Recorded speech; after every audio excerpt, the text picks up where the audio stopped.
What's going on, everybody? Alex here, and welcome to the other episode of today, where I'm going to show you the proper procedures to clone anybody's voice. And now for this quick tutorial, I'm going to use the Filmora mobile version, but you can apply the same exactly concept on your desktop version and do the same exactly thing, produce the same results.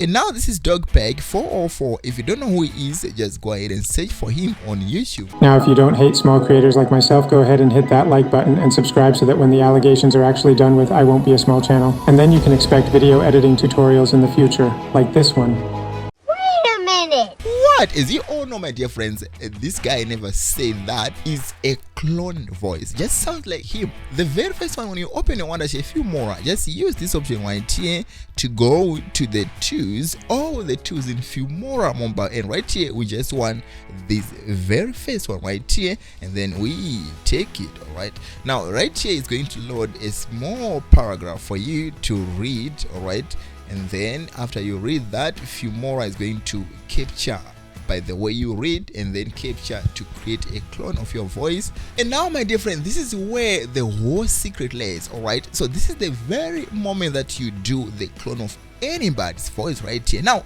instead of reading all this paragraph that you are seeing right here, when you press the tape to record button here, just play the person that you want to clone the voice of. Let's say I want to clone the voice of MrBeast. All right, now what I'm going to do right here is I have to get like a 2-minute or a 1-minute long speech of MrBeast, all right, without any interactions or anything else. Just make sure you get that recording separately and then you play it in another device. All right, just make sure that it's loud enough to be heard when it plays through the speakers in your room or wherever you are. But also make sure that the environment that you are is very good, well set for that. So right now, my dear friends, I can do that on this video right now because I don't know, maybe it may be flagged or not, but I'm not sure about that. So I'm not going to play the MrBeast audio right here.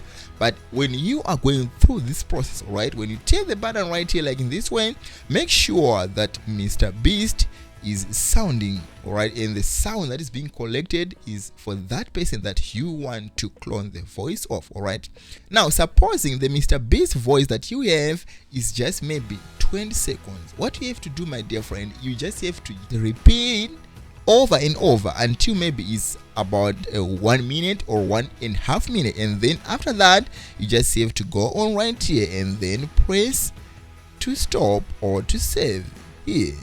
And right here you can listen to that audio, and if it's fine with you, then you can go ahead and create. All right, and now after that, my dear friend, you can choose to listen your voice either in English or in Portuguese. All right, and then after that you can go ahead and save the voice. Okay, by the way, you are not allowed to have more than 5 clones in Filmora. All right, so you have to create another account if you want more than 5. After you have done that, you are all set, my dear friend. You can now find your clone right here on the list, and then happy voice cloning. Subscribe, like, and share the content. Until I meet you in the next episode, peace.